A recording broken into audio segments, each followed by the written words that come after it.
darako na sa pagpapahayag ng salita ng Diyos. At bago po iyon, nais ko lang pong magpakilala para po sa mga hindi nakakakilala sa akin. Ako po si Dennis at ako nga po yung naatasan sa umagang ito na maghayag po ng salita ng Diyos. At atin pong pagpapatuloy yung ating pinag-aaralan tungkol po sa pananampalataya.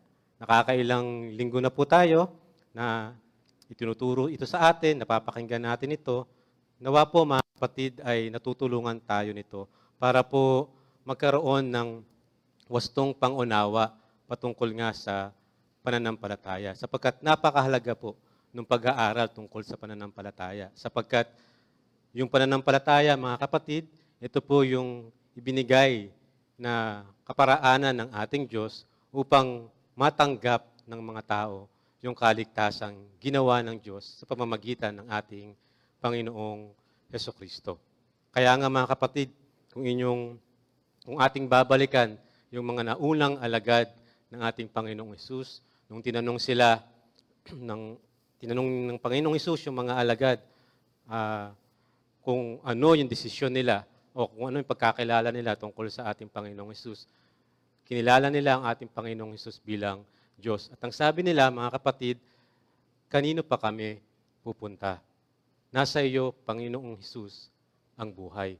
At nung naging malinaw ito sa kanila, mga kapatid, at inalay nila yung kanilang buhay para sa ating Panginoong Hesus, nung ang Panginoong Hesus ay nabuhay na muli at siya po ay aakyat na doon sa kalangitan, tinagubilinan niya yung kanyang mga alagad. Ano yung tagubilin ng ating Panginoong Hesus? Ang sabi ng Panginoong Hesus, humayo kayo sa lahat ng dako at ipahayag ninyo ang mabuting balita ng kaligtasan.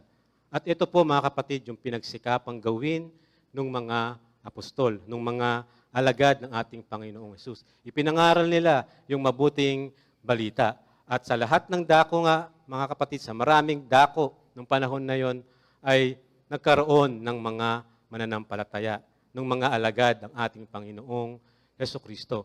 Kaya nga, nung dumadami na yung mananampalataya, doon po sa lugar, sa Antioch, mga kapatid, sinasabi na unang tinawag yung mga alagad ng Panginoong Hesus na Kristiyano. Tinawag silang Kristiyano, mga kapatid, nung mga taong nakakakita kung paano sila namumuhay. Nakita ng mga taong ito na yung mga mananampalataya ay namumuhay bilang alagad ng ating Panginoong Hesukristo. Kaya po napakaangkop na tawag yung Kristiyano para sa mga alagad ng ating Panginoong Hesukristo. Ngunit, paglipas po ng panahon, ng pagdaan ng maraming taon, nagkaroon po ng iba't ibang pananaw at pagkilala yung mga tao patungkol po sa Kristyanismo. At isa po sa mga dahilan nito, mga kapatid, ay dahil na rin po sa nakikita nilang pamumuhay ng mga taong nagsasabing sila ay Kristiyano.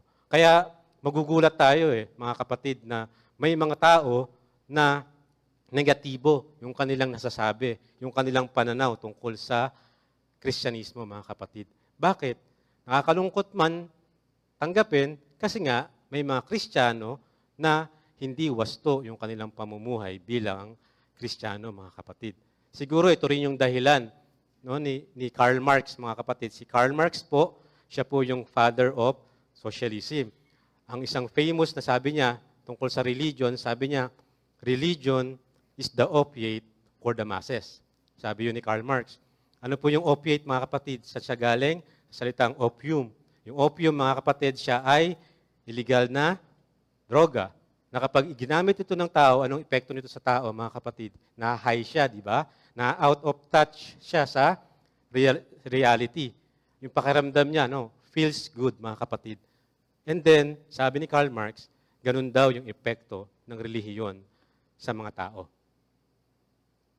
Bakit, mga kapatid? Kasi malamang, isa sa dahilan nun, ganun yung nauobserbahan niya sa mga nagre-relihiyon. At hindi po exempted dito yung relihiyong Kristiyano, mga kapatid. Sabi ko nga kanina, may mga tao na negatibo yung pananaw nila tungkol sa Kristyanismo dahil din sa nakikita nilang buhay ng mga taong nagsasabing sila ay Kristiyano.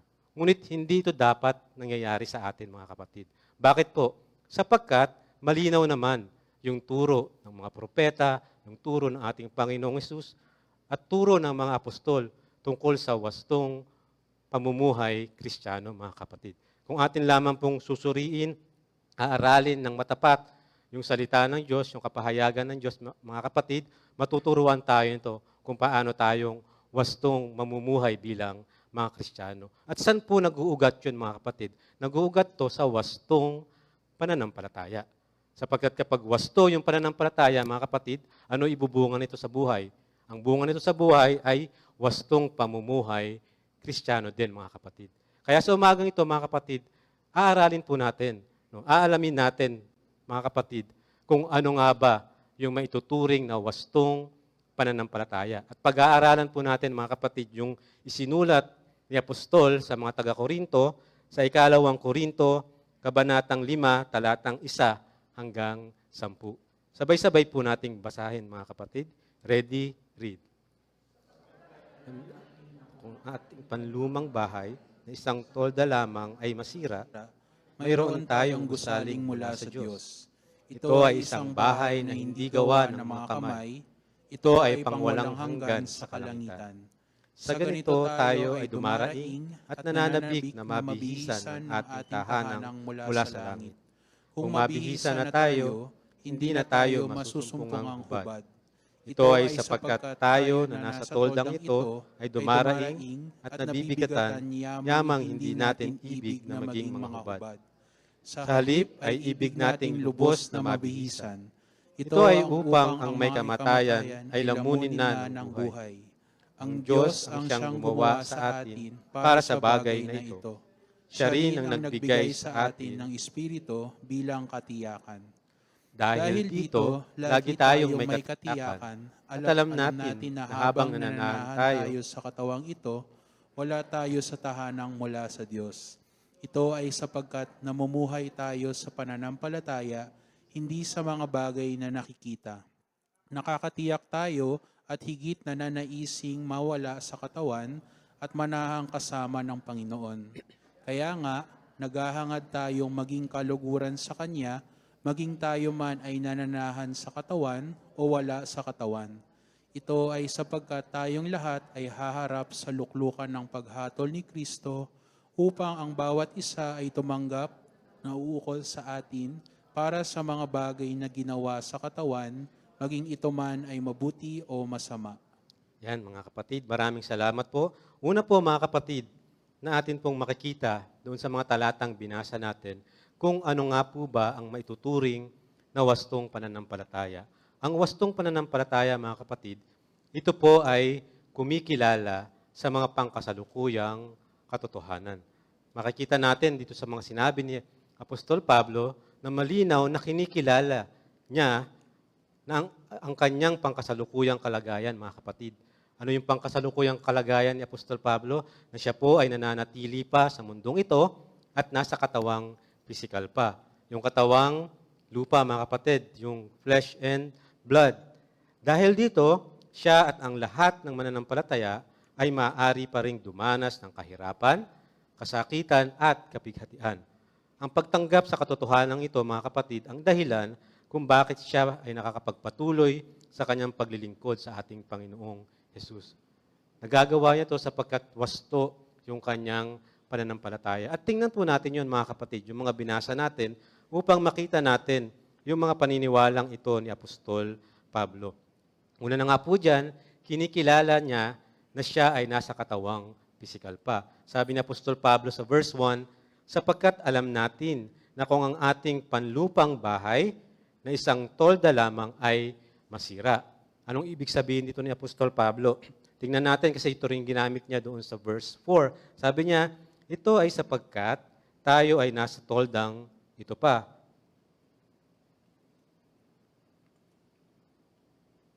Yan.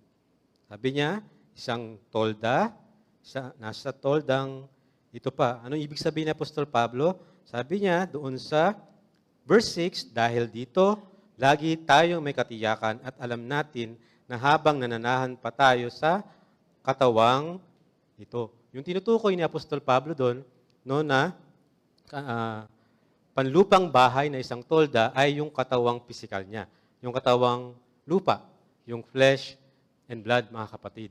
No, kinikilala niya na habang nandito pa siya sa mundong ito, naririto pa siya sa katawang pisikal na ito. At malayong malayo ito, mga kapatid, dun sa paniniwala ng ilan na ayaw na yatang mamuhay dito sa mundong ito, mga kapatid. Pero tingnan natin mamaya yung mga palsong katuruan na yun. Pero dito muna, tingnan natin yung mga pinaniniwalaan ni Apostol Pablo.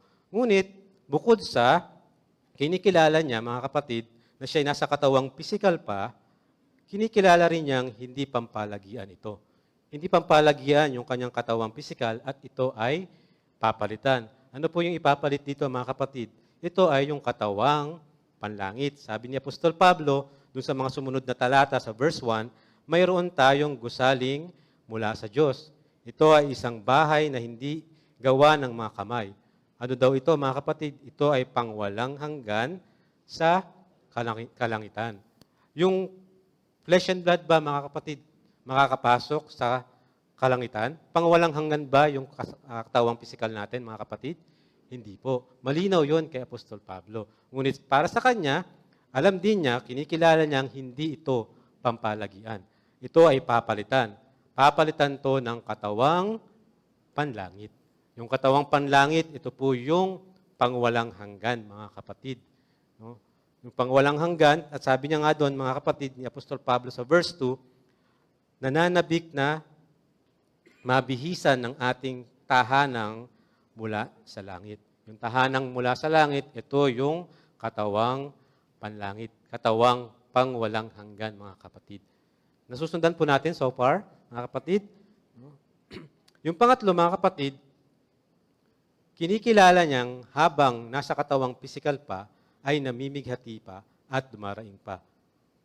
Kahit pa alam niya, napapalitan tong katawang pisikal niya na ito, ng katawang panglangit, mga kapatid, ngunit habang nananatili siya sa katawang pisikal, kinikilala rin niya na pwede pang mamighati at pwede pang dumaing. Sabi niya doon sa verse 2, mga kapatid, sabi ni Apostol Pablo, sa ganito, ano yung tinutukoy ni Apostol Pablo na ganito? Sa ganitong kalagayan, sa kalagayan ko ngayong pangkasalukuyan, sa katawang pisikal, sabi ni Apostol Pablo, tayo ay dumaraing.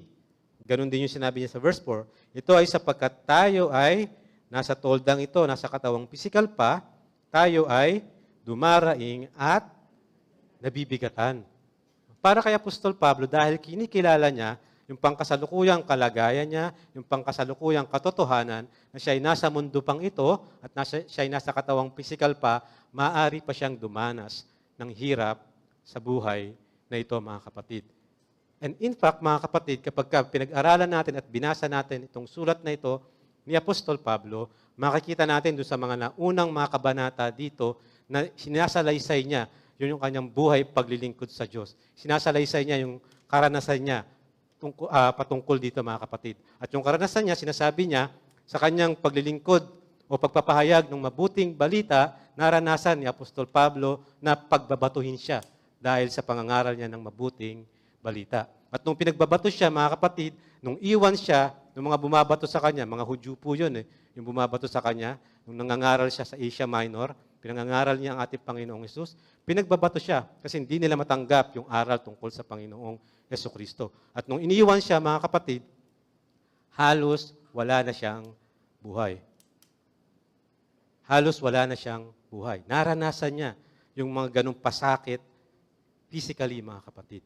Naranasan niya na manganib yung kanyang buhay, kaya kailangan niyang umalis sa isang lugar para maiwasan yon. Naranasan ni Apostol Pablo na siya ay makulong, mga kapatid.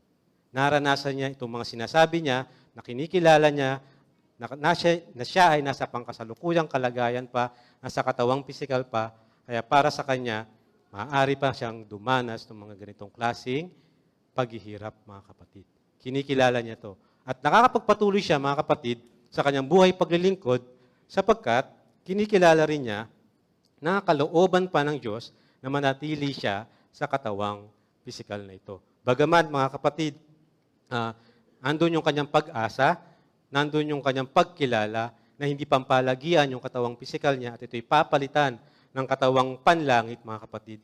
Habang naririto pa siya sa katawang pisikal na ito, mga kapatid, kinikilala niyang ito'y kalooban pa ng Diyos. At dahil ito'y kalooban pa ng Diyos para sa kanya, gagawin niya kung ano yung magbibigay ng kaluguran sa ating Diyos. Sabi ni Apostol Pablo sa verse 8, nakatitiyak tayo at higit na nanaising mawala sa katawan, yung katawang pisikal, at manahang kasama ng Panginoon. Yun yung naisin ni Apostol Pablo. Kaya nga, sabi niya, naghahangad tayong maging kaluguran sa Kanya. Kanino? Sa Diyos. Maging tayo man ay nananahan sa katawan o wala sa katawan. Kaya Apostol Pablo, it doesn't matter. Umabot siya sa punto na ito na hindi na mahalaga sa kanya kung siya'y nasa katawang pisikal o wala sa katawang pisikal. Ang mahalaga sa kanya, ito ba ay kalooban ng Diyos? At kung ito'y kalooban ng Diyos, gagawin niya ang lahat para bigyan ng kaluguran ang ating Diyos. Bakit? Kasi malinaw sa kanya na kung siya'y nananatili pa sa mundong ito, kung siya'y nananatili pa sa katawang pisikal na ito ay kalooban ng Diyos. Dahil kalooban nga ito ng Diyos, magpapatuloy siya sa pagsisikap niyang bigyang kaluguran ang ating Diyos, mga kapatid. Nasundan po natin yun, mga kapatid.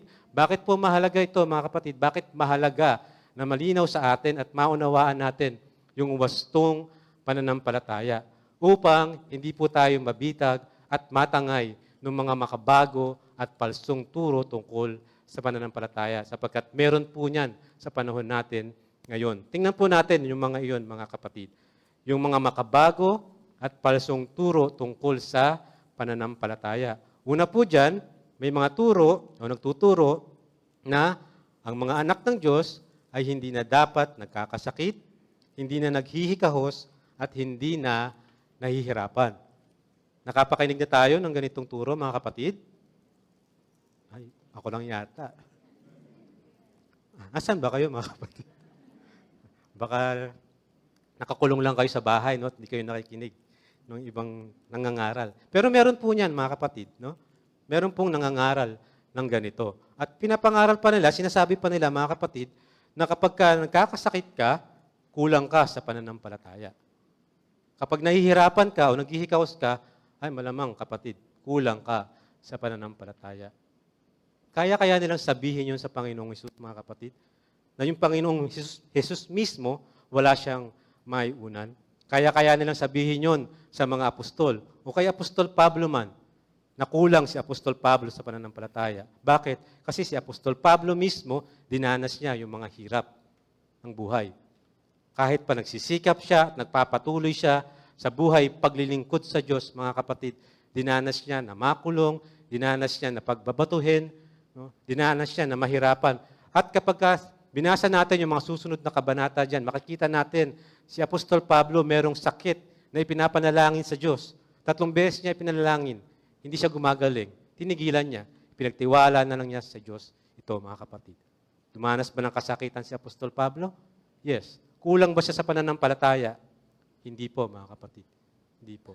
Para lang yun dun sa mga naniniwala sa ganitong klaseng turo. Para sa atin, mga kapatid, dahil hindi po siya lapat sa itinuro ng Panginoong Hesus at itinuro ng mga apostol, then ito'y palsong katuruan. Huwag po tayo magpapatangay sa ganitong klaseng turo. Yung ikalawa po, mga kapatid, may turo na dahil ang Diyos Ama ang may-ari ng lahat ng bagay, ang lahat ng mga anak niya ay magmamay-ari ng lahat ng pinakatangi o the best sa mundong ito. Tatanungin ko ulit kayo, nakapakinig na ba kayo ng ganitong turo? Hoy, mas marami yata. Mas marami nakapakinig ng ganitong turo. Dahil ang Diyos Ama ang nagmamay-ari ng lahat. Ang lahat, no? Pagmamay-ari niya ang lahat, then ang lahat ng mga anak ng Diyos ay magmamay-ari dapat ng lahat ng pinakatangi at pinaka-the best sa mundong ito. Amen, mga kapatid?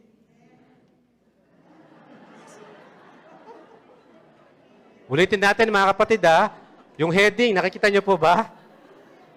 Ang makabago at palsong turo tungkol sa pananampalataya. Sabi ko kay Apple kagabi, nung nagpa-practice ako, mukhang maraming mag-i-amen dito. Sabi niya, tiyakin mo na nababasa nila yung heading.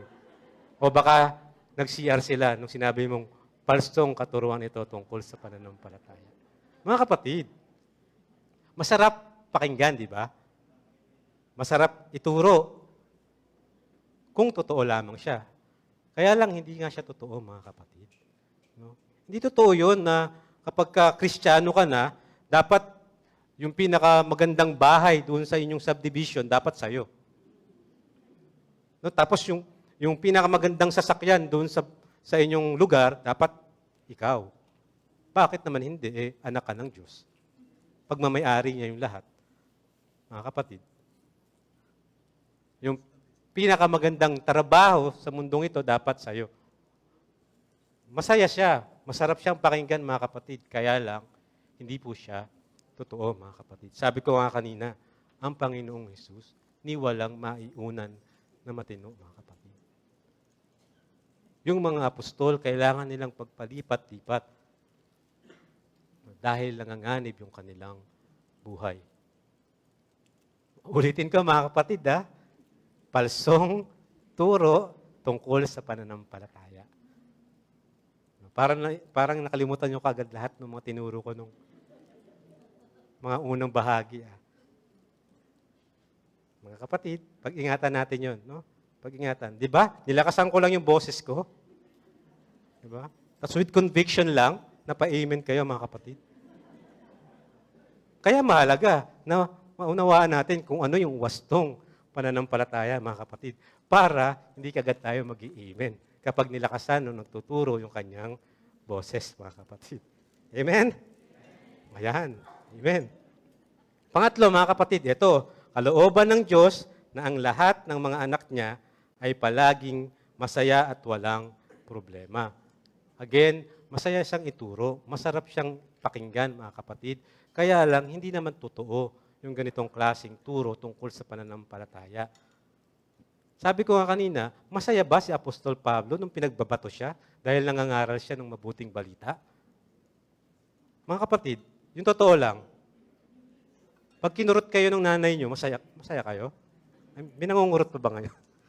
Baka demanda na, no? Hindi, baka si stage lang ngayon. Hindi, di ba? Masakit. Siya nga, iwan siya. Halos patay na siya, mga kapatid. Si Apostol Pablo ba, hindi ba siya ng problema?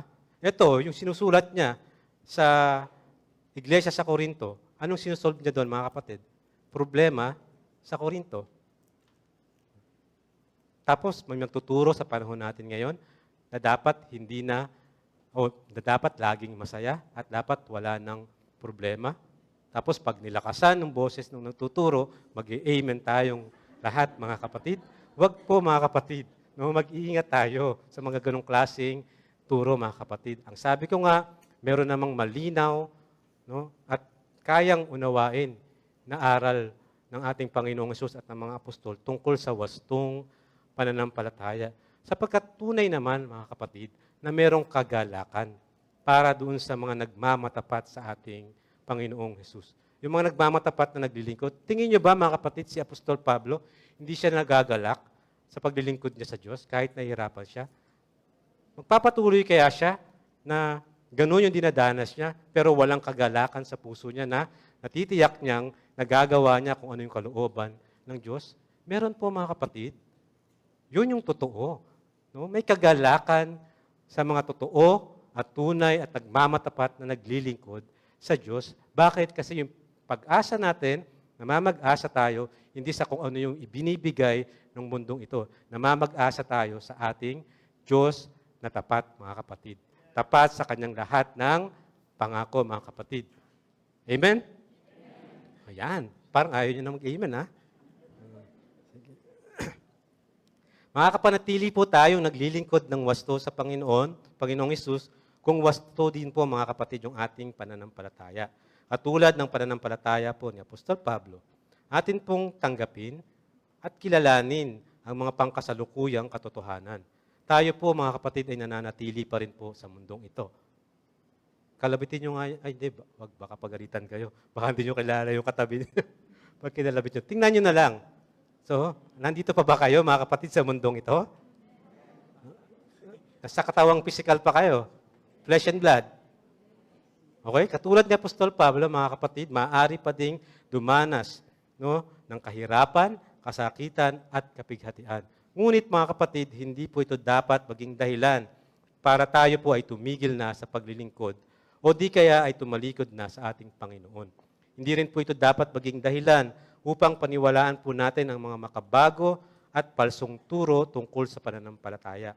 Katulad po ni Apostol Pablo, mga kapatid, na nagtiwala na ang Diyos ay mabuti at tapat sa kanyang mga pangako kahit pa po siya ay dumanas o dumaranas ng hirap sa mundong ito, atin din pong pagkatiwalaan ang ating Diyos, mga kapatid. Sapagkat siya po ay Diyos na hindi po nagbabago noon, ngayon, at magpakailanman. At alam mo yung mga kapatid, hindi lang kinikilala ni Apostol Pablo yung kanyang pangkasalukuyang kalagayan, mga kapatid. Wasto yung kanyang pananampalataya sapagkat yung pananampalataya niya, mga kapatid, ay nakasalig po sa kapahayagan ng Diyos. Ibig sabihin, mga kapatid, si Apostol Pablo, hindi siya naghaka-haka. Hindi siya nag-imbento, mga kapatid, sa kung ano yung paniniwalaan niya, sa kung ano yung tama o ano yung maling pananampalataya. Nakasalig siya sa kung ano yung ipinahayag ng ating Diyos, mga kapatid. Yun po yung ikalawang punto natin sa pag-aaral natin sa umagang ito, mga kapatid. Ang wastong pananampalataya ay hindi lamang po ang kilalanin ang pangkasalukuyang katotohanan. Ito din po ay dapat ding nakasalig sa kapahayagan ng Diyos. Bagamat kinikilala ni Apostol Pablo ang kanyang pangkasalukuyang kalagayan, na siya ay nasa pisikal na katawan pa, flesh and blood pa, siya din naman ay namamag-asa, mga kapatid, sa mga pangako ng Diyos na lagpas po sa pangkasalukuyan. Kaya nga namamag-asa siya doon sa pangako ng Diyos sa kanya. At ang mga pangakong ito, mga kapatid, ay nakasalig sa salita ng Diyos. Sabi ko nga, mga kapatid, si Apostol Pablo, hindi naghahaka-haka, hindi nag-iimbento. Pag nahihirapan na siya, anong binabalikan niya? Ano yung pinahayag ng Diyos tungkol dito. At doon niya sinasalig yung kanyang pananampalataya. Tingnan po natin yon, mga kapatid. Tingnan natin yung mga pinanaligan at inasam ni Apostol Pablo. Ang mga ilan dito, mga kapatid, nabasa na natin, nadaanan na natin. Yung una po dito, mga kapatid, nais niyang mabihisan na ng katawang panlangit. Yun po yung pinakakaasam ni Apostol Pablo. Bagamat kinikilala niyang siya ay nasa katawang lupa pa rin. Sabi nga ni Apostol Pablo sa verse 1, mayroon tayong gusaling mula sa Diyos. Ito ay isang bahay na hindi gawa ng mga kamay. Ito ay pangwalang hanggan sa kalangitan. Yung pangwalang hanggang buhay niya sa kalangitan. At sabi ni Apostol Pablo, nananabik na tayong mabihisan ng ating tahanang mula sa langit. Sabi niya doon sa isa pang highlighted dyan, sa halip ay ibig nating lubos na mabihisan. Ito, mga kapatid, yung inaasam ni Apostol Pablo. At gawa-gawa lang ba ito ni Apostol Pablo, mga kapatid? Hindi po. Nakabasa rin ito sa kung ano yung pinahayag ng Diyos. Ang ating Panginoong Hesus, itinuro niya, mga kapatid, ng sino mang mananampalataya sa Kanya, ano yung mangyayari sa kanila? Sila ay magkakaroon ng buhay na walang hanggan. Yung buhay na walang hanggan, ito yung sinasabi ni Apostol Pablo rito. Yung buhay na pang walang hanggan sa kalangitan, mga kapatid. Yung buhay na walang hanggan sa kalangitan, yung buhay na kasama ang ating Panginoong Jesucristo, mga kapatid. At kung nasusundan natin, mga kapatid, yung ating mga pinag-aaralan tungkol sa pangwakas na mangyayari, mga kapatid, hindi lamang ito yung kalangitan ngayon sa pangkasalukuyan kung nasaan ang ating Panginoong Jesus. No? Yung langit o yung pangwalang buhay, pangwalang hanggang buhay ng mga mananatiling tapat sa ating Panginoong Jesus ay doon sa bagong langit at bagong daigdig. Kasama ang ating Panginoong Jesus, mga kapatid. Galing saan yung paniniwala ni Apostol Pablo? Sa kapahayagan ng ating Panginoong Jesucristo, sa kapahayagan ng ating Diyos. Ito po yung kanyang inaasam. At bagamat inaasam niya ito, mga kapatid, kinikilala pa rin niyang nasa katawang lupa pa siya. At dahil nasa katawang lupa pa siya, mga kapatid,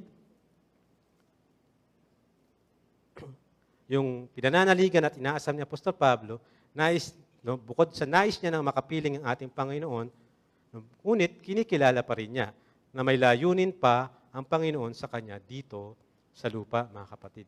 Kagaya nung natalakay natin kanina. Kalooban pa, kinikilala ni Apostol Pablo na kalooban pa ng Diyos na manatili siya dito sa lupa. Bakit? Kasi meron pang layunin ang Diyos para sa Kanya. At nung naging malinaw ito kay Apostol Pablo, mga kapatid, nasabi niya, doon sa binasa natin kanina, doon sa verse 9, sabi niya, kaya nga, naghahangad tayong maging kaluguran sa Kanya. Maging tayo man ay nananahan sa katawan o wala sa katawan. Bakit? Kasi naging malinaw kay Apostol Pablo, tinatanggap niya at kinikilala niya na kalooban pa ng Diyos na siya ay manatili dito sa mundong ito, dito sa katawang pisikal na ito, mga kapatid. At mayroon pang layunin ang Diyos sa Kanya. At dahil malinaw kay Apostol Pablo yon, ang gagawin niya o ang pinakahahangad niya, mga kapatid, ay ang mabigyang kaluguran ang ating Diyos. It doesn't matter kay Apostol Pablo kung nasa katawang pisikal siya o wala na dito. Para sa kanya, ang nais niya na, ang pinakahahangad niya na, nabibigyan ko ba ng kaluguran ang aking Diyos.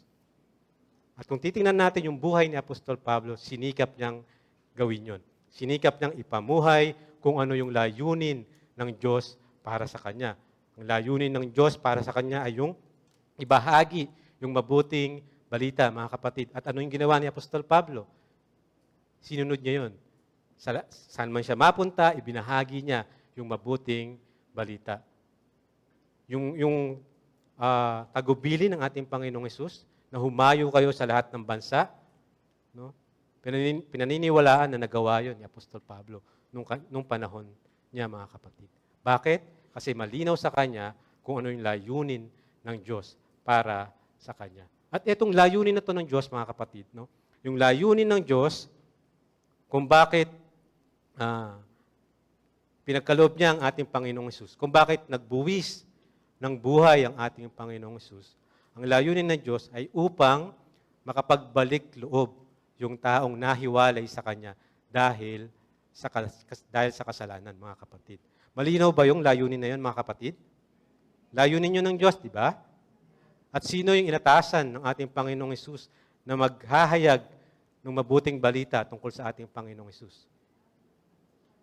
Sino po, mga kapatid? Yung mga mananampalataya, yung mga alagad ng ating Panginoong Hesus. Yung iglesia, no? Yung iglesia, yung hahayo, mga kapatid. At ipapahayag nila yung mabuting balita tungkol sa ating Panginoong Hesukristo. At kung malinaw ito sa atin, mga kapatid, no? Kung malinaw ito sa atin, ito yung isang layunin, mga kapatid, na dapat hindi natin iwinawaglit at di natin kinalilimutan, mga kapatid. Kasi mayroong ilan sa atin, mga kapatid, hindi naman ito masama, no? Dapat din natin itong ginagawa. Naging Kristiyano na, nagiging busy doon sa pag-alam kung ano yung mga specific na layunin ng Diyos sa buhay natin. Pagdating sa buhay paglilingkod, ano bang ministry yung papasukan ko, mabuti rin namang pinapanalangin yun, mga kapatid. Pero kung hindi pa natin alam yun, mga kapatid, no, kung hindi natin alam yun, huwag natin ubusin, no, yung panahon natin para doon, tapos hindi natin ginagawa yung isang malinaw na layunin ng Diyos para sa lahat ng mananampalataya. At ano yon, mga kapatid? Yung ibahagi, yung mabuting balita tungkol sa ating Panginoong Hesukristo. At dahil malinaw yon, mga kapatid, at kung katulad tayo ni Apostol Pablo, no, na kinikilala natin na nandito pa tayo sa mundong ito, nandito pa tayo sa katawang pisikal na to, at may layunin ng Diyos para sa atin, then sinisikap ba nating gawin ng matapat yung layunin na yon ng Diyos? Tahimik na tayo. Saan naman tayo naroroon, mga kapatid, hindi po tayo kailangang maging pastor, maging elders, mga kapatid ng iglesia.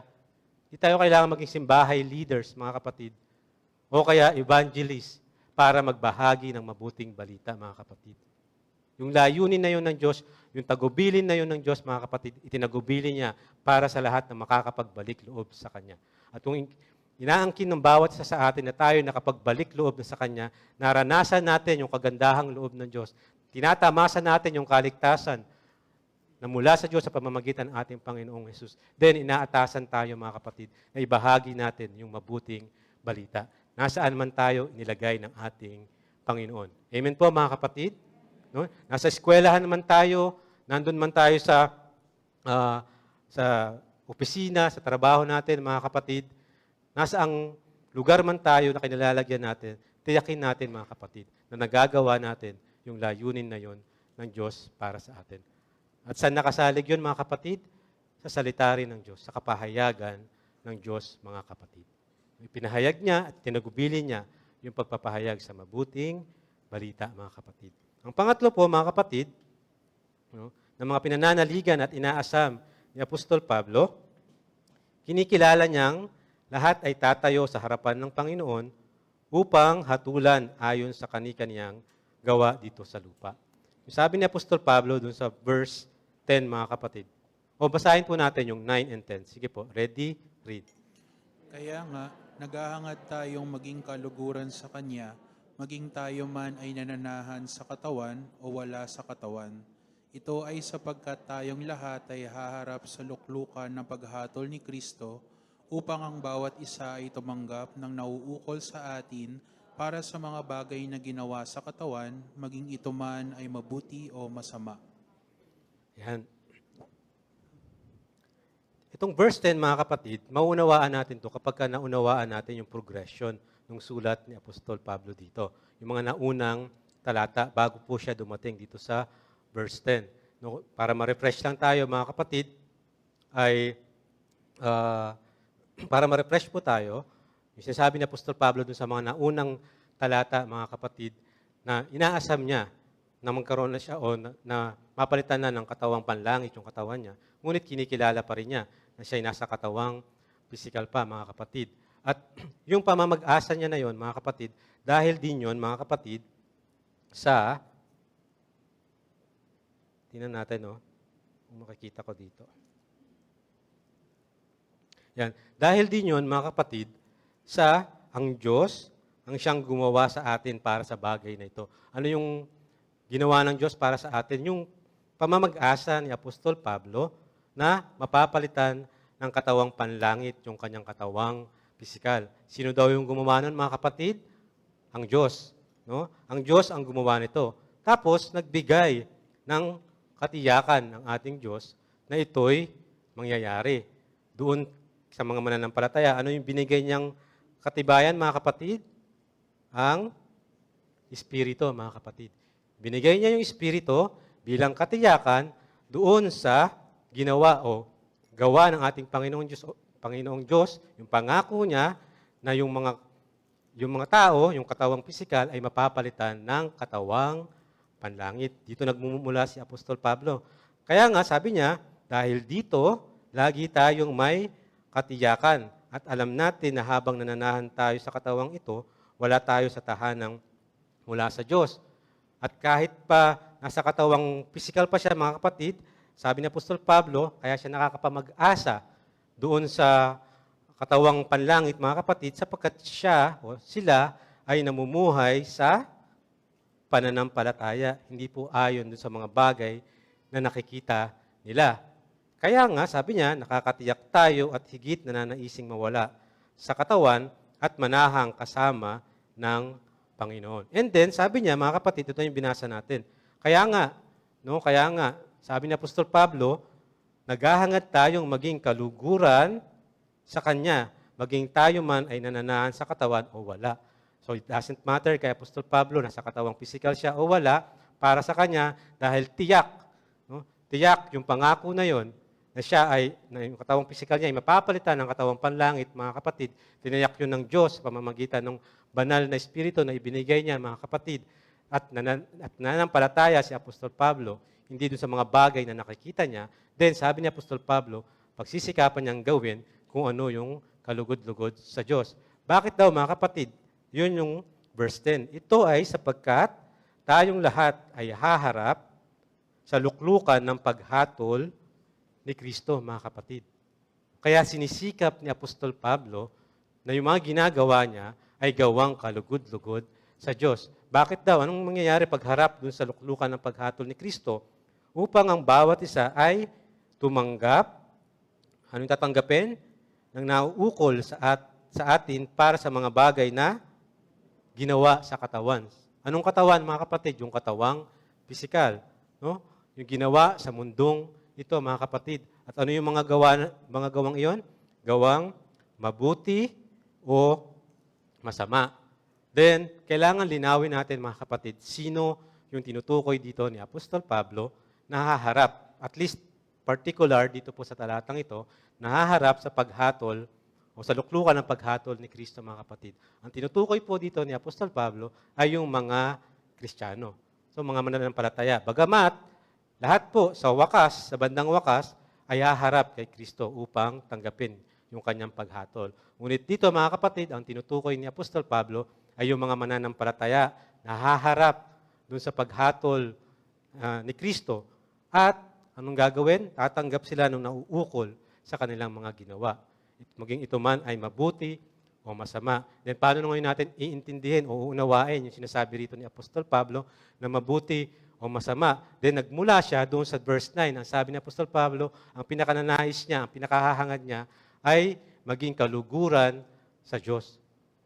So pwedeng yung mga ginagawa natin, mga kapatid, ay mukhang gawang paglilingkod, pero kung hindi ito kalugod-lugod sa Diyos, ibig sabihin hindi ito yung kalooban ng Diyos, ito lang yung gusto natin, mga kapatid, no? Maaring hindi ito tanggapin ng Diyos. No? Hindi natin matanggap kung ano yung nauukol, o matanggap natin kung ano yung nauukol na, na bagay para po sa atin. So, ang dapat pag-isipan natin, mga kapatid, bilang mga Kristiyano, ngayon, no, bilang mga Kristiyano, ay kung yung ginagawa ba natin ay nakalulugod sa Diyos o hindi nakalulugod sa Diyos. Kahit sa tingin natin, mga kapatid, ito ay gawang mabuti. Sapagkat pagharap natin sa ating Panginoong Hesus, hindi po magmamatter kung ano yung iniisip natin.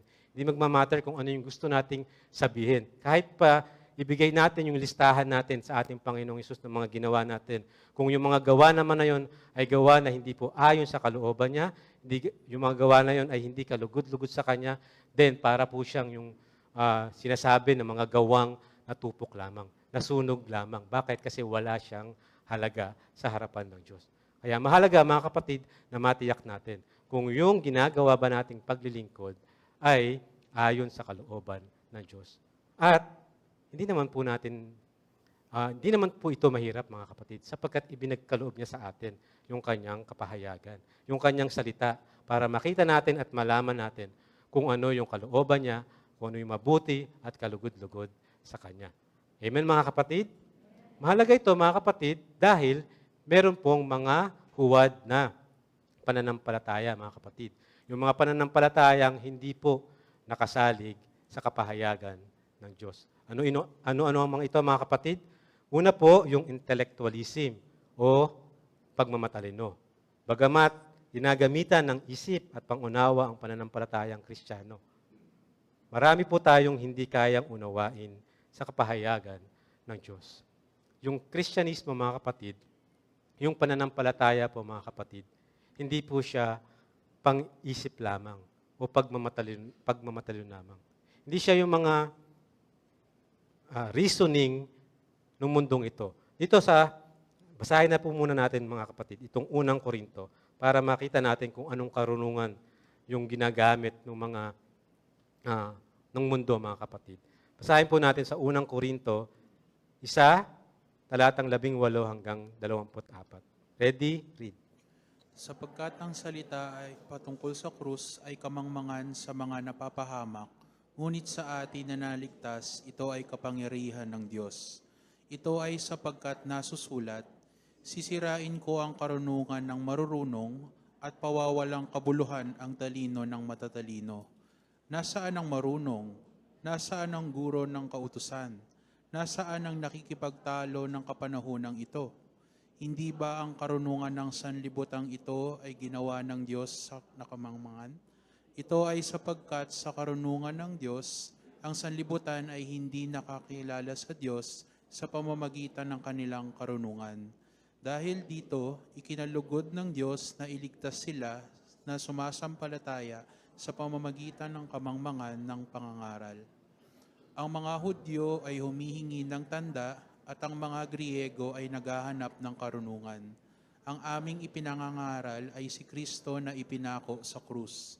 Sa mga Hudyo, siya ay katitisuran, Sa mga Griego, siya ay kamangmangan. Sa mga tinawag, Hudyo at Griego, siya ay Kristo na siyang kapangyarihan ng Diyos at karunungan ng Diyos. Amen.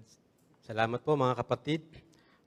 Ang tinutukoy dito ng Apostol Pablo, mga kapatid, ay yung pinapangaral nila tungkol sa ating Panginoong Hesukristo. Sabi ni Apostol Pablo, sapagkat ang salita patungkol sa krus ay kamangmangan sa mga napapahamak. Ngunit sa atin na naliligtas, ito ay kapangyarihan. Bakit daw ito kamangmangan? Sapagkat yung ginagamit nila, mga kapatid, ay yung karunungan ng mundong ito. Kanilang karunungan, mga kapatid. At kapag yung karunungan ng mundong ito, mga kapatid, yung ginamit natin, hindi natin mauunawaan ng lubos yung kapahayagan ng Diyos. Kaya nga, mga kapatid, doon sa mga sumunod na talata, sinabi ni Apostol Pablo, no, yung mga Hudyo, sila ay humihingi ng tanda. At ang mga Griego, naghahanap ng karunungan. Ang aming pinapangaral, sino pinapangaral nila? Ay si Kristo na ipinako sa krus. Sino ba yung ipinako sa krus? Ang ating Panginoong Hesukristo. No? Para sa apostol at para sa mga mananampalataya, para sa mga alagad ng ating Panginoong Hesus, siya ang Kristo. Lamang, mga kapatid, sa mga Hudyo, siya ay katitisuran. Bakit, mga kapatid? Sapagkat yung mga Hudyo, sila dapat yung makakakilala sa Panginoong Hesus na siya yung Kristo, mga kapatid. No? Tapos, naging kamangmangan naman siya doon sa mga Griego. Bakit? Kasi ginagamit nila yung kanilang mga karunungang pangmundo nito. Gusto nilang mag-make sense yung turo tungkol sa Panginoong Hesus na siya yung Kristo. Then, hindi nila naunawaan kung yung turo tungkol sa ating Panginoong Hesukristo. Pero, sabi ni Apostol Pablo, sa mga tinawag, sino yung mga tinawag, mga kapatid? Sila yung mga nanampalataya sa ating Panginoong Hesus. Yung nanampalataya sa aral tungkol sa Panginoong Hesus na siya yung Kristo. Kaya nga sabi ni Apostol Pablo, Hudyo man o Griego, no, na mga tinawag na mga nanampalataya, para sa kanila, ang Panginoong Hesus, siya yung Kristo. Siya yung Kristo, no, na siyang kapangyarihan ng Diyos at karunungan ng Diyos. So yung kapahayagan ng Diyos, mga kapatid, mauunawaan natin hindi sa pamamagitan ng mga talino o karunungan ng mundong ito. Kahit gaano pa po, mga kapatid, kahit gaano pa po kaganda yung methodologies nila, mga kapatid, kahit pa gaano pa ka-logical, mga kapatid, yung ipinipresent nila sa atin. Pero kung ito'y talino ng mundong ito lamang, mga kapatid, no, then hindi nun mauunawaan ng lubos yung kapahayagan ng Diyos. Bakit? Sapagkat sabi ni Apostol Pablo, yung karunungang nagmumula sa Diyos yung kailangan ng bawat isa po sa atin para maunawaan ng lubos yung kanyang kapahayagan. Amen? So, hindi na tayo kailangan mag-aral? Hindi natin kailangan aralin salita ng Diyos? Hindi po. Hindi po yun yung tinuturo natin. Hindi po yun yung sinasabi natin, mga kapatid. Sabi ko nga kanina, kailangan pa rin gamitan ng isip. Diba? Kailangan pa rin unawain. Kailangan lang tiyakin, mga kapatid, kung kaninong karunungan nagmumula yung karunungan natin. At mamaya, makikita po natin ito, mga kapatid. Yung pangalawa po, mga kapatid, ng mga huwad na pananampalataya, yung mind over matter. No? Hindi po power of the mind ang pananampalataya. Na kapag natutuhan mo ang teknik, ay magagawa mo na ang gusto mo sa pamamagitan nito, mga kapatid. May ilan, mga kapatid, ipinagkakamali na yung pananampalataya, ano lang siya, mind over matter. No? Power of the mind lang siya, mga kapatid. No? Na kapag ka tinrain mo yung sarili mo, no, yung utak mo, no, para dun sa gusto mo, mangyayari yun sa iyo, mga kapatid. Ano po yung popular ngayon, mga kapatid, tungkol dito? Na makikita natin sa mga social media, mga kapatid? Manifesting. Sabi ni, yung manifest, familiar kayo doon? Manifest. Power of the mind yun, mga kapatid. Alam niyo yung manifest, mga kapatid, marami palang mga, mga technique, no? Pwedeng sabihin mo ng sabihin yung mga positive na bagay, no? Para ma-attract mo yung positive sa buhay mo. Meron ding mga journaling. Sulat mo ng isulat, yung mabubuting bagay, mga kapatid, then mangyayari yun sa'yo. Ano yung ginagawa pagka ganun, mga kapatid? Sabi nila, power of the mind yun, mga kapatid. Tapos, i-equate nila sa pananampalataya. Hindi po, mga kapatid. Hindi ganun yung pananampalataya, mga kapatid. Hindi po siya technique na inaaral at pag natutunan natin, gagamitin na natin para lamang sa atin, mga kapatid. Alam niyo yung manifestation, mga kapatid, meron yung may kamukha yan na parang ginagamit din ng mga Kristiyano. Ano yung ginagamit ng mga Kristiyano, mga kapatid? Claim it. Familiar? Bakit ginagamit ng mga Kristiyano? Kasi gagamitin nila yung yung verse din. No? Pagka sinabi nila yung verse, claim it. No? Lagay mo sa baba, claim it. No? Mapapasayo. No? Yung pinakamagandang kotse sa buong mundo. Claim it. Para mangyari yon, i-claim mo lang, mga kapatid. Para siyang manifest, di ba?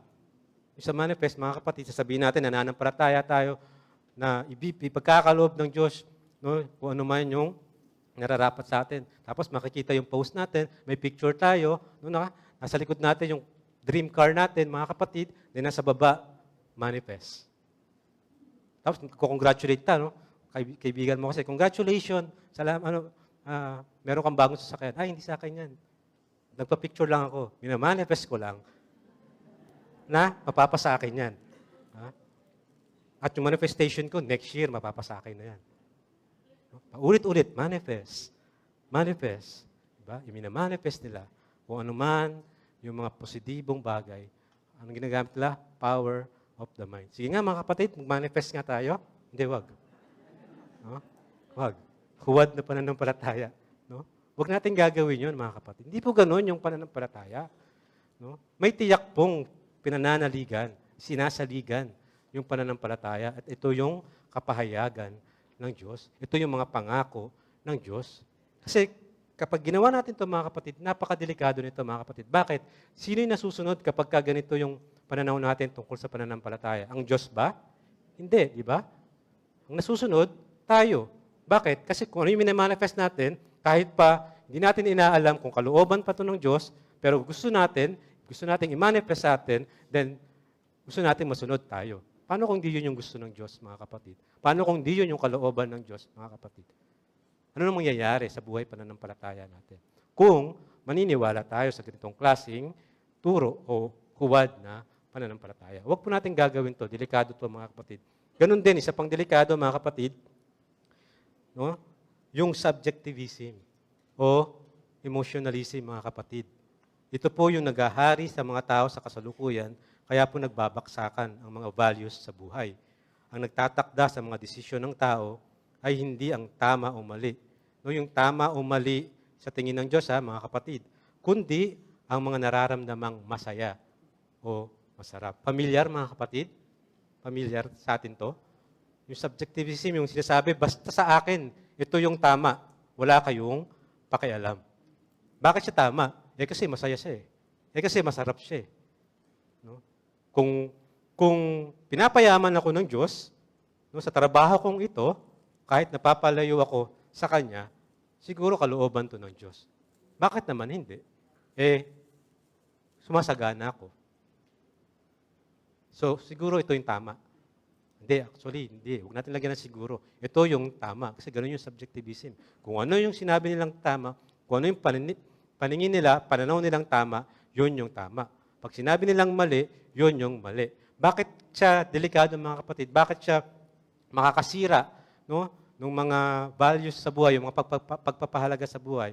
At pwede nga rin niya masira, mga kapatid, yung mga itinatag na kaayusan ng Diyos, mga kapatid. Kasi aalisin niya yung mga paggalang doon sa mga dapat igalang.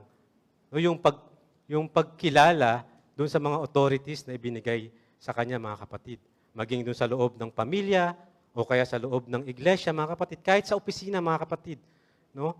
May mga ilang mga kabataan ngayon na bagong nagtatrabaho, wala silang pakialam doon sa supervisor nila o sa manager nila. Basta kung ano yung tama sa kanila, yun yung tama. Basta napatunayan nila, sa sarili lang nila, na yun yung tama, no, kahit makasakit pa sila, o kahit mapahamak yung supervisor nila, yung manager nila, basta tama sila. Tama nga ba sila, mga kapatid? Hindi po. Diba? Wala nang respeto sa magulang, mga kapatid, yung iba. Wala nang respeto, no, sa mga itinalagang tagapamuno ng iglesia, mga kapatid, yung iba. Papasok sa iglesia, mga kapatid, sabihin lang, nananampalataya sila sa ating Panginoong Hesus, makikinig ng aral, mga kapatid, sasabihin na nananampalataya sila, pero pag uwi nila, hindi naman sila sumusunod, mga kapatid. Bakit? Kasi meron na silang sarili nilang pinaniniwalaan.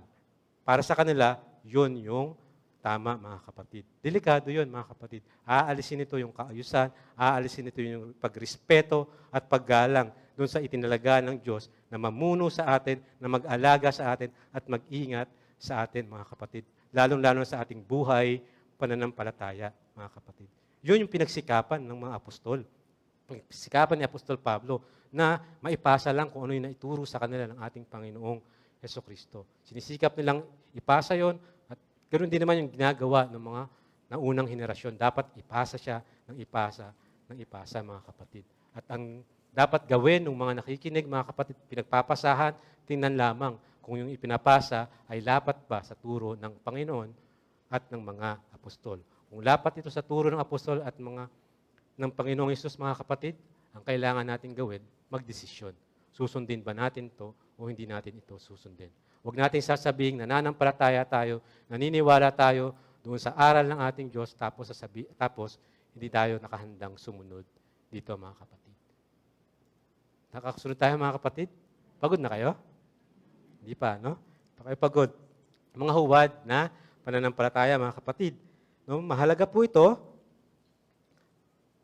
sapagkat, mga kapatid, kung ang pananampalataya ay hindi po nakasalig sa kapahayagan ng Diyos at hindi po uunawain iyon sa karunungang nagmumula sa Diyos, mauuwi lamang ito sa pagsalig sa karunungan ng mundong ito. Ganun lang po yun, mga kapatid. Na kung yung ginagamit natin para unawain yung salita ng Diyos ay hindi po mula sa karunungan ng Diyos, then maghahanap tayo ng ibang paraan. At ang kadalasan dito ay kung ano nga yung karunungan ng mundong ito, yung intellectualism o kaya yung subjectivism. Ito ay hindi po wastong pananampalataya. Bakit? Kasi hindi po ito nakasalig sa kapahayagan ng Diyos. Hindi po nangangahulugan, mga kapatid, na hindi na po natin kailangang aralin at unawain ang salita ng Diyos. Sa katunayan, mga kapatid, ito po yung ginagawa natin ngayon. No? Ginagawa natin ngayon. Pinag-aaralan natin o pinapangaral sa atin ang salita ng Diyos na pinagtuunan din naman po ng panahon at oras upang maunawaan kung ano nga po ba yung maituturing nating wastong pananampalataya. Ngunit, mga kapatid, sabi ko nga kanina, kailangang malinaw sa atin kung kanino dapat nagmumula ang karunungan upang maunawaan natin ang salita ng Diyos. Ito po ay nagmumula sa banal na espiritu. Makikita po natin yun pag binasa natin itong tala rito. Para kay Apostol Pablo, ang mga itinuturo nila tungkol sa Panginoong Hesus ay hindi nagmula sa karunungan ng mundong ito, kundi nagmula sa Espiritong kaloob sa kanila. Basahin po natin yun, mga kapatid. Sa unang Korinto 2, talatang 12 hanggang 14. Ready? Read. Ngunit hindi namin tinanggap ang espiritu ng sanlibutan. Sa halip, ang tinanggap namin ay ang espiritu na mula sa Diyos upang malaman namin ang mga bagay na ipinagkaloob sa amin ng Diyos.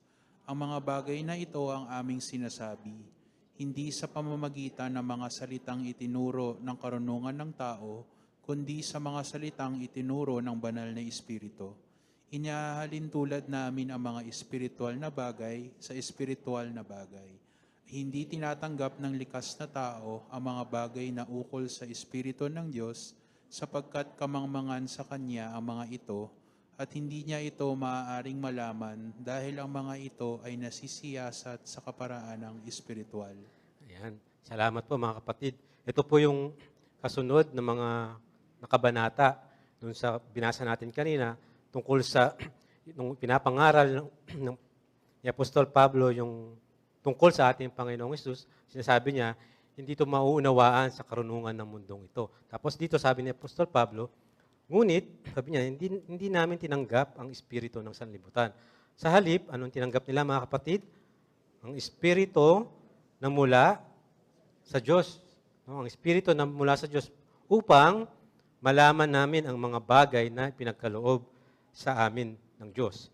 Ang mga bagay na ito ay hindi ang mga bagay na ito ang aming sinasabi, hindi sa pamamagitan ng salitang itinurong ng karunungan ng tao, hindi po sa karunungan ng tao, kundi sa mga salitang itinuro ng banal na Espiritu. Ang banal na Espiritu na ipinagkaloob sa kanila, mga kapatid, siya yung nagturo sa kanila, siya yung nagpaunawa sa kanila ng mga kapahayagan tungkol sa ating Panginoong Hesukristo. O di ba sabi ng Panginoong Hesus doon sa binasa natin sa Juan kanina, doon sa call to worship, na darating yung banal na Espiritu. At pagdating ng banal na Espiritu, siya yung magpapakilala sa inyo ng lahat, sabi niya, ng lahat ng katotohanan tungkol sa Diyos. Ang gagawin ng banal na Espiritu, pararangalan niya ako. At pag pinarangalan niya ako, yung Panginoong Hesus, pinararangalan niya ang Diyos. Sapagkat ang lahat ng gagawin ng banal na Espiritu ay kung ano lamang din naman yung tinanggap niya mula sa Diyos Ama at sa ating Panginoong Hesukristo. At anong nangyari, mga kapatid, nung hinintay yun ng mga alagad ng Panginoong Hesus, nung dumating ang banal na Espiritu, mga kapatid, sa kanila, nabuksan yung kanilang isipan. Naunawaan nila yung kasulatan tungkol sa ating Panginoong Hesukristo. At yun yung sinasabi ni Apostol Pablo, mga kapatid, na pinapangaral nila. Yung ipinapangaral nila tungkol sa ating Panginoong Hesukristo, mga kapatid, ay hindi itinuro ng katalinuhan ng mundong ito. Ang banal na Espiritu yung nagturo sa kanila nito. Kaya nga sabi rin ng ating Panginoong Hesus, hintayin nyo yung banal na Espiritu at ipapaalala niya sa inyo yung lahat ng itinuro ko sa inyo. At yun yung ginawa ng mga apostol. Yun yung ginawa ng mga naunang alagad, mga kapatid. Sapagkat yung kapangyarihang dala ng banal na Espiritu ay upang ipaunawa sa lahat ng mananampalataya kung ano yung kapahayagan ng ating Diyos, mga kapatid. Naunawaan natin yun, mga kapatid? Nahulaan nyo na kung ano yung susunod ko sasabihin? Hindi pa. Sige, sabihin ko na.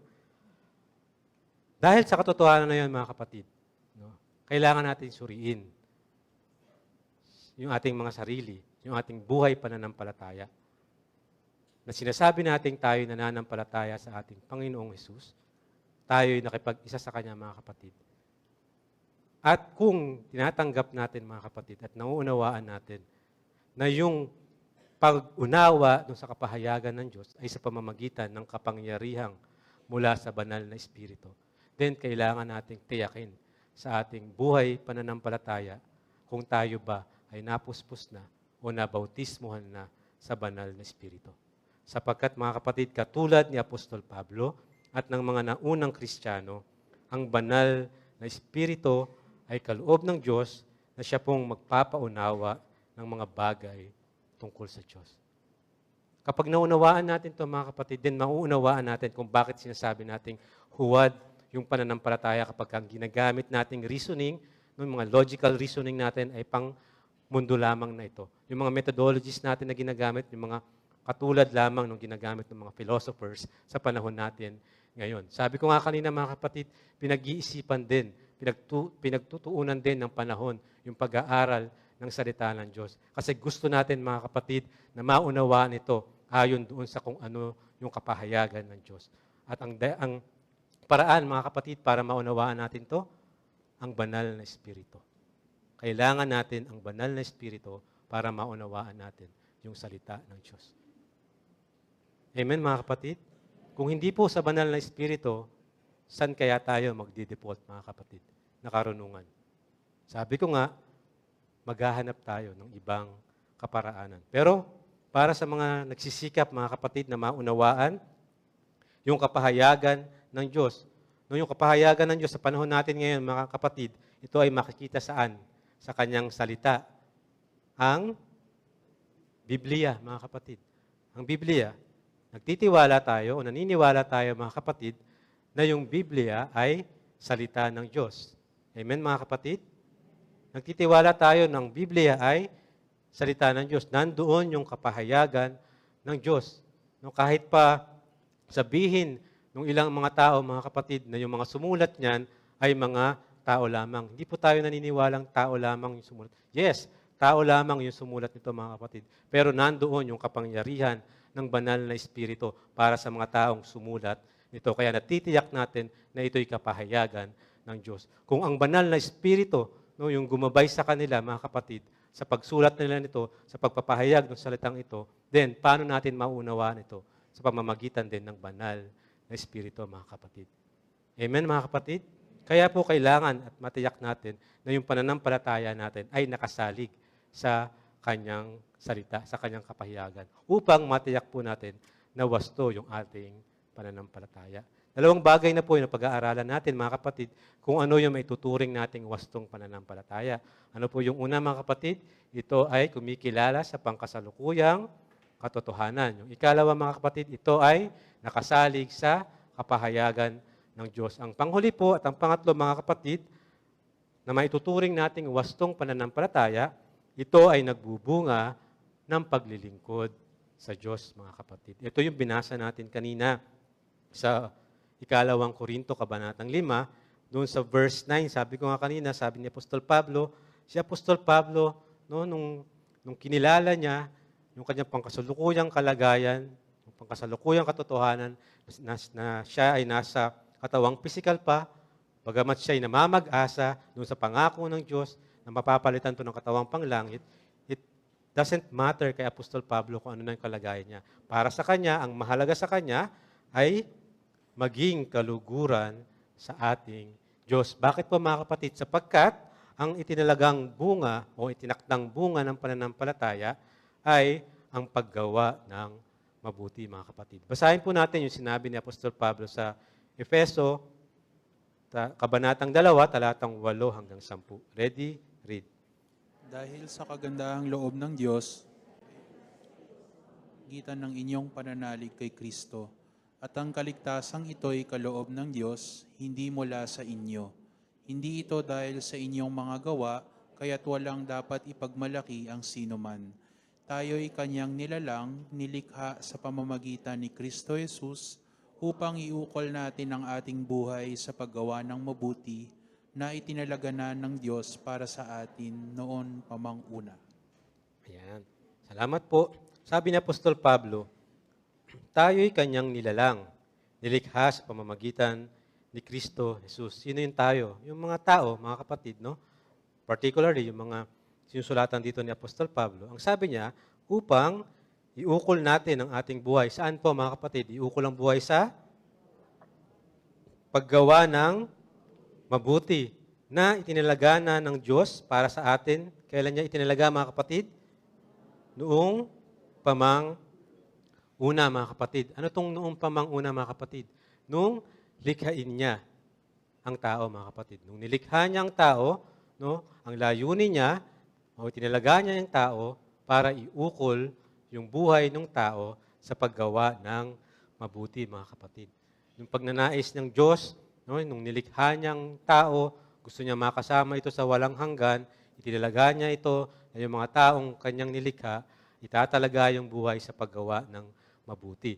At kapag iniisip natin, mga kapatid, yung mabuti rito, alisin natin sa isipan natin yung mabuti sa kung ano yung mabuti sa paningin natin. Lagi natin ilalagay dito, mga kapatid, pag sinasabing mabuti yung nalayunin ng Diyos ay kung ano yung kalooban ng Diyos, kung ano yung kalugod-lugod sa Diyos. Sapagkat sabi ko nga, it doesn't matter kung ano yung iniisip natin na mabuti. Kung hindi yun mabuti sa Diyos, hindi yun mabuti. Kahit pa sinasabi ng maraming tao na ito'y mali, kung sinasabi ng Diyos na ito'y tama, dapat yun ay tama sa atin, mga kapatid. Amen po ba? Amen. So, yun yung layunin ng Diyos, no? Sa kanyang pagkakalikha, pagkakalalang sa tao, mga kapatid. Kaya lang, yung tao, mga kapatid, nahiwalay sa Kanya dahil sa kasalanan. No, nahiwalay sa Kanya. Tapos, ang Panginoong Diyos, gumawa siya ng paraan para yung mga taong nahiwalay ay makapagbalik loob sa Kanya sa pamamagitan nga ito ng ating Panginoong Jesucristo. Yun sabi ni Apostol Pablo dito, dahil ito sa kagandahang loob ng Diyos. Kagandahang loob ng Diyos sa pamamagitan ni Kristo Jesus, ng ating Panginoong Jesus. Paano ngayon matatanggap ng mga tao yung kaligtasan na yun? Sa pamamagitan ng pananampalataya. Ngayon, yung mga nanampalataya, mga kapatid, sila ay naibabalik doon sa layunin ng Diyos na yon. Nakakapagbalik loob sila sa Diyos. At kapag yung tao, mga kapatid, nagsasabing siya ay nakapagbalik loob na sa Diyos, then, ano yung dapat ginagawa niya sa kanyang buhay? Dapat niyang iukol yung kanyang buhay sa paggawa ng mabuti. At sino to, mga kapatid, sa panahon natin ngayon? Yung mga Kristiyano. Tama po ba, mga kapatid? Yung mga Kristiyano, tayo yung nagkiklaim, tayo yung nagsasabi, no, na tayo yung nakapagbalik loob na sa Diyos. Kung tayo yung nakapagbalik loob na sa Diyos, nakabalik tayo sa kanyang layunin. At sinasabi ni Apostol Pablo rito, yung itinalaga ng Diyos noong una pa man ay yung iukol ng tao yung kanyang buhay para sa paggawa ng mabuti. At yung mabuti rito, mga kapatid, ang kailangan natin tinitiyak ay kung ito ba ay kalooban ng Diyos, ito ba ay kalugod-lugod sa Diyos. Then kung kiniklaim natin, sinasabi natin mga Kristiyano tayo, mga kapatid, then tingnan natin kung paano tayo namubuhay. Nakaukol ba yung buhay natin, mga kapatid, sa paggawa ng mabuti? Mga kapatid?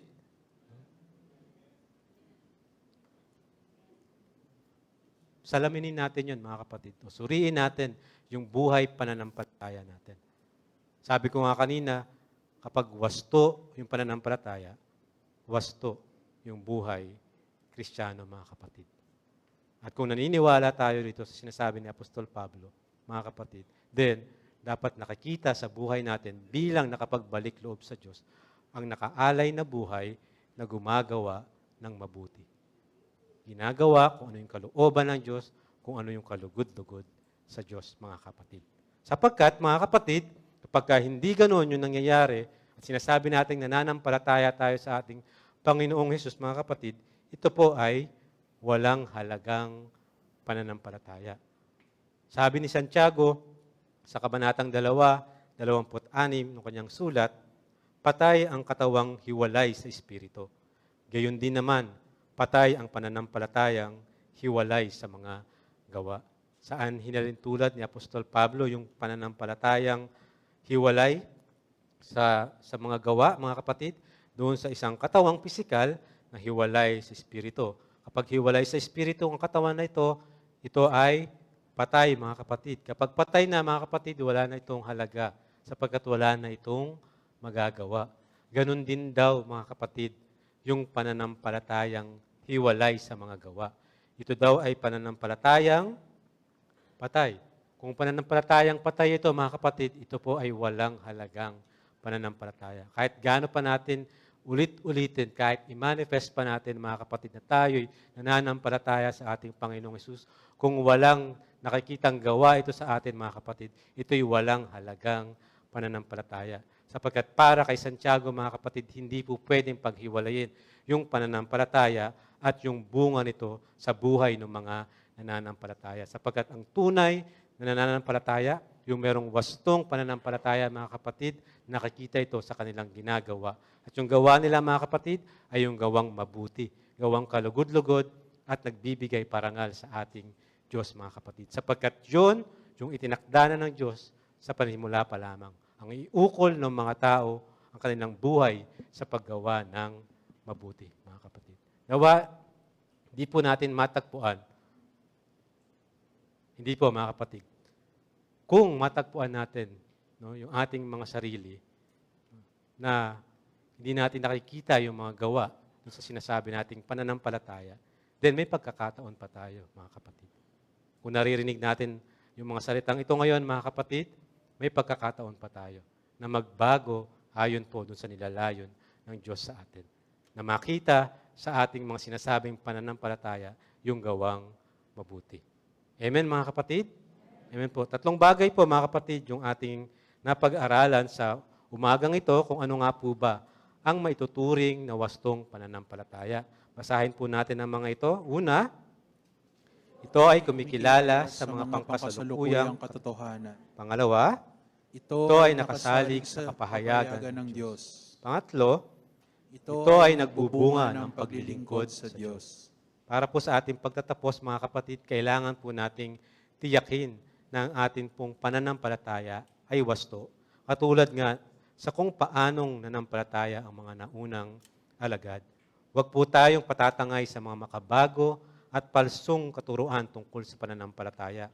Ang wastong pananampalataya, mga kapatid, ay hindi nga yung pag-iwas lamang sa pangkasalukuyang katotohanan o di kaya pang-isip lamang, mga kapatid, intellectualism o pagmamatalino lamang, mga kapatid, o di kaya ay subjectivism lamang.